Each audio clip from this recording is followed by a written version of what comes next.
Portland International Raceway hosted races for what is now called the Verizon IndyCar Series every June between 1984 and 2007.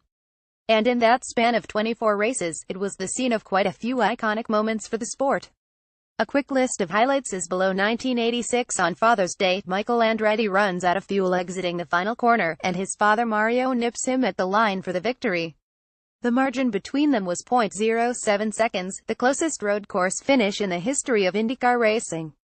Video of the finish can view here. 1995 Team Penske's Al Unser Jr. scored a victory, but was later disqualified after the car was deemed too low post-race, resulting from erosion of the car's skid plate.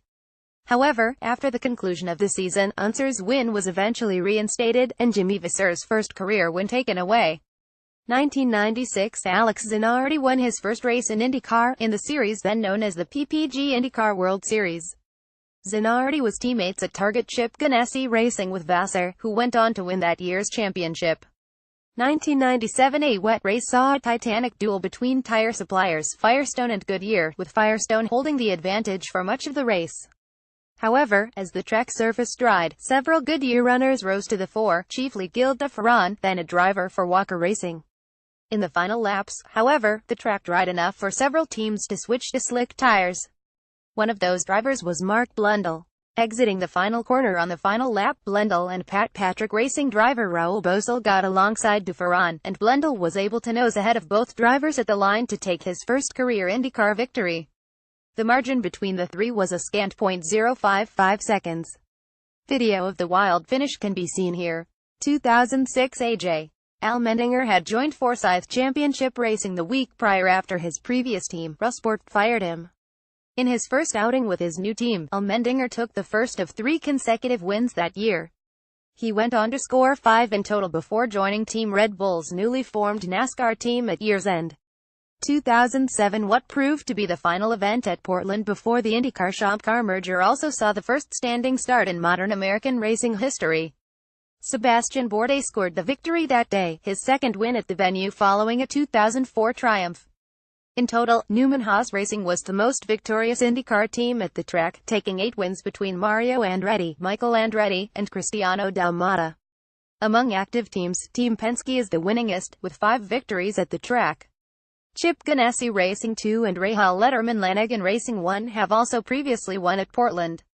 Of drivers who raced at least once in the 2017 IndyCar field, Scott Dixon, Helio Castroneves, Graham Rahal, Will Power, Simon Pagenaud, Ryan Hunter-Reay, Tony Kanaan, Sebastian Bourdais, Juan Pablo Montoya, Oriol Servia and Buddy Lazier all made at least one start at Portland, and others raced there in Junior Series. James Hinchcliffe in Atlantic, for example. Bourdais, who won in 2004 and 2007, is the only active winner scheduled to compete next season. Follow at Kyle Levine. Carlos Sainz Jr. is geared up for his maiden outing with the Renault Formula One team at next weekend's United States Grand Prix, but is under no illusions for the challenge he faces. Renault confirmed the signing of Red Bull Junior Sainz on loan for the 2018 season back in Singapore, but struck a deal to secure him for the final 4 races of the current season following Jolyon Palmer's departure. Sainz has only raced for Red Bull B Team Toro Rosso in F1 so far, making his move to a factory operation a significant step up. Despite relishing the opportunity to embed himself early in Renault, Sainz is well aware of the challenge that is to come as he looks to get up to speed in the Renault RS17 car at the Circuit of the Americas. I'm very excited to joining the team and I hope to hit the ground running. We have some hard work ahead of us going into Austin with lots of things to learn and many people to meet, Sainz said. I'm going to give everything to be on the pace as soon as possible, even though I know it can take a bit of time to adapt, but I'm confident we can do it. It's key to have this immediate taste with Renault and get to know the people in the car. It's a big challenge, but it motivates me. We have this last push for the season and I have to find where the limit of the car is, get used to the steering wheel, things like that. That's the procedure and I will embrace the challenge. It's good to see the people at Enstone putting the work in to get back to the top.